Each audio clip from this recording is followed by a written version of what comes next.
गुंडागर्दी और भ्रष्टाचार जो चरम सीमा पर पहुंच गया है, सबसे पहला मेरा कदम यही होगा कि जिस तरह से पिछले 5 वर्ष में जिस तरह से अन्याय और अत्याचार हुए हैं, गरीबों पे, कार्यकर्ताओं पे झूठे केस लगाए गए और जिस तरह से हर विभाग में जो लूट का काम रहा, वो बाड़ी विधानसभा क्षेत्र के लोगों से कभी छुपा नहीं है। मजबूरी थी कांग्रेस सरकार की, उन्होंने अपनी गद्दी बचाने के लिए अपने खेमे के जितने भी एमएलए थे सबको मुख्यमंत्री बना दिया और उनको पूरी छूट दे दी कि जो भी करना है वो करिए। तो जिस तरह का यहाँ जो संकट पैदा हुआ विधानसभा क्षेत्र में, मैं समझ रहा हूँ, मैं ये 6वां चुनाव लड़ रहा हूँ, ऐसा आज तक नहीं हुआ। अधिकारी घर पे आके ठेके करवा रहे हों, बाईपास के नाम पर केवल अपना घर भरने के लिए बाईपास निकाला हो। कोई भी इस विधानसभा क्षेत्र का विकास का जो काम किया है केवल नाम करने के लिए कि ये हमारे विकास के काम है, जबकि ऑनेस्टली और ईमानदारी बात यह है कि केवल अपने निजी स्वार्थ के लिए इन्होंने पैसे कमाने के लिए और विकास के नाम पर पैसा लाए प्रदेश सरकार से और उसमें अधिकारियों से मिलकर इन्होंने पैसा कमाया और पूरे 5 वर्ष तक दमनकारी नीति रही। किसी आदमी की इस लोकतंत्र में भी इतनी हिम्मत नहीं हुई कि उसके खिलाफ कोई आवाज उठाए। एक आध हमारे जैसे व्यक्ति को छोड़ के हर आदमी इतना डर रहा है आज भी कि मैं जिन जिन लोगों से संपर्क किए, भाई साहब वोट आपके ही देंगे, खुल के हम सामने नहीं आ सकते, ऐसा मैंने आज तक कभी नहीं देखा।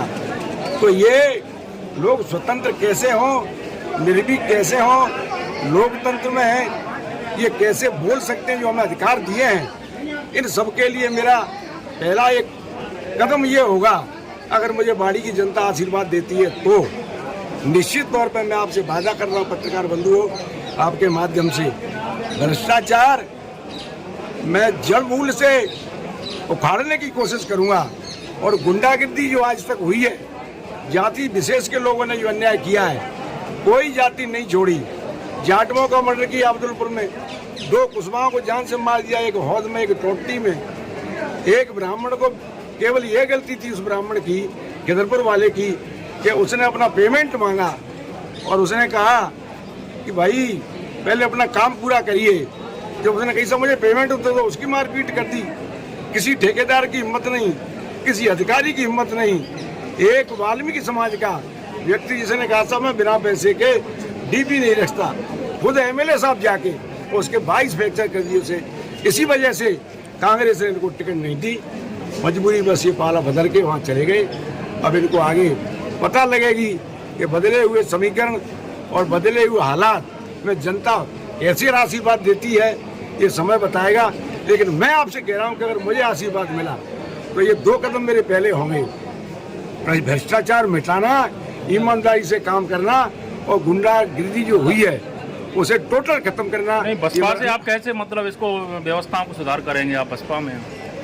एमएलए को साहब तमाम अधिकार होते हैं, एमएलए प्रोटोकॉल के तहत चीफ सेक्रेटरी। कहीं ना कहीं यहाँ पे बीजेपी और कांग्रेस की गवर्नमेंट आती रही है और कहीं ना कहीं इन्हीं का वो रह रहा है और यहाँ देखने में आता है कि एमएलए अगर जानकार है, अपने कर्तव्य को जानता है तो निश्चित तौर पर चाहे सरकार किसी की भी हो, अगर एमएलए है तो निश्चित तौर पर उसकी बात सुनी जाएगी और निश्चित तौर पर बात मानी जाएगी। जसवंत जी, आप मुख्य मुकाबला किससे मान रहे हो, आप कांग्रेस से या बीजेपी से बाड़ी में? मुझे तो त्रिकोणीय लग रहा है साहब, मैं किसी को हल्का नहीं मानता, मैं त्रिकोणीय मान रहा हूँ।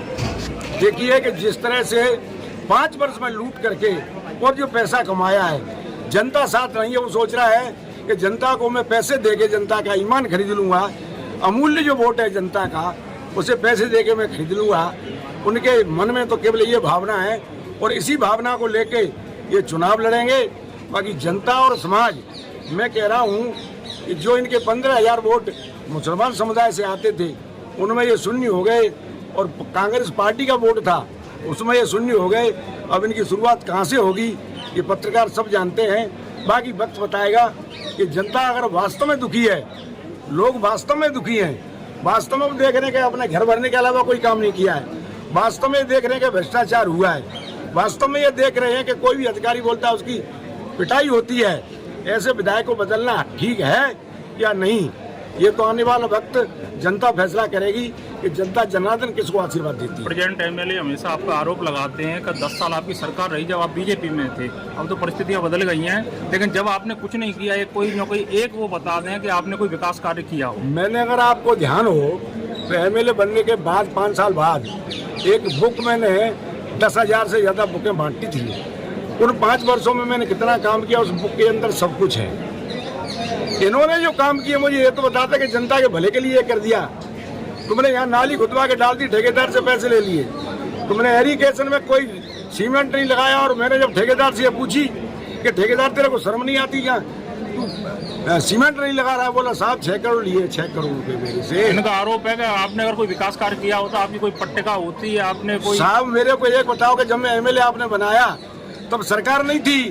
नहीं, जब सरकारें थी, भले ही आप एमएलए नहीं, सरकार तो थी आपकी, सरकार थी तो उस समय काम हुए हैं, और उस बुकों की तैयार करवा के आगे पीछे बांट दूंगा कि कितने काम हुए हैं। ठीक है, हमसे बातचीत करने के लिए धन्यवाद सर। Thank you.